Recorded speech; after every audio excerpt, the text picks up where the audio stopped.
Number 1 Telangana rising global summit. ఇప్పుడు మీరు చూసుకున్నట్టయితే ఇది కందుకూరు నుంచి యాచారం వెళ్ళే 250 ఫీట్ రోడ్డు. ఇప్పుడు మనకి ఈవెంట్ చూసుకున్నట్టయితే మీర్ఖాన్పేటలో జరుగుతుంది. ఇక్కడ మీకు లెఫ్ట్ సైడ్ లో కనిపిస్తున్నాయి కదా హోర్డింగ్స్. ఇక్కడ నుంచి మన మీర్ఖాన్పేట వరకు ఈ హోర్డింగ్స్ పెట్టారు.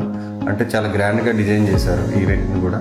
ఇప్పుడు మనకు కనిపిస్తుంది కదండి, ఇది ఈ ప్లేస్, ఈవెంట్ ప్లేస్. రేపు చాలా గ్రాండ్ గా చేస్తున్నారు. ఎందుకంటే చాలా మంది ఇండస్ట్రియలిస్టులు అండ్ ఇన్వెస్టర్స్ చాలా మంది వస్తున్నారు.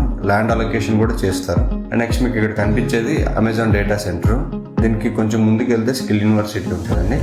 అమెజాన్ డేటా సెంటర్ కి స్కిల్ యూనివర్సిటీకి మిడిల్ లో వచ్చేది 330 ఫీట్ రోడ్డు, అంటే 100 మీటర్స్ రోడ్. ఇది దీన్ని రతన్ టాటా రోడ్ అని నేమ్ పెట్టారు. ఇప్పుడు ఇక్కడ వచ్చేసి మనకి 2 కంపెనీస్ కి అలొకేట్ చేశారు ఈ రోడ్ ని. ఒకటి వచ్చేసి రిత్విక్ కంపెనీ, ఇది రావిర్యాల నుంచి ఇక్కడ అమెజాన్ డేటా సెంటర్ వరకు కన్స్ట్రక్షన్ చేయాలి. ఈ అమెజాన్ డేటా ఇక్కడ నుంచి మనకి ఆమన్గల్ వరకు L&T కంపెనీకి ఇచ్చారు. ఇది వీళ్ళు 2.5 years లో వర్క్ కంప్లీట్ చేయాలని మన సీఎం రేవంత్ రెడ్డి గారి ఒక కమిట్మెంట్. అండ్ నెక్స్ట్ ఇప్పుడు చూసుకున్నట్టయితే ఇది FCD ఆఫీస్. ఈ FCD ఆఫీస్ కూడా within 1 year లో కంప్లీట్ చేయాలని, December 2026 వరకు కంప్లీట్ చేయాలి. ఇది ఇక్కడ జరుగుతున్న అప్డేట్స్ అండి. Thank you.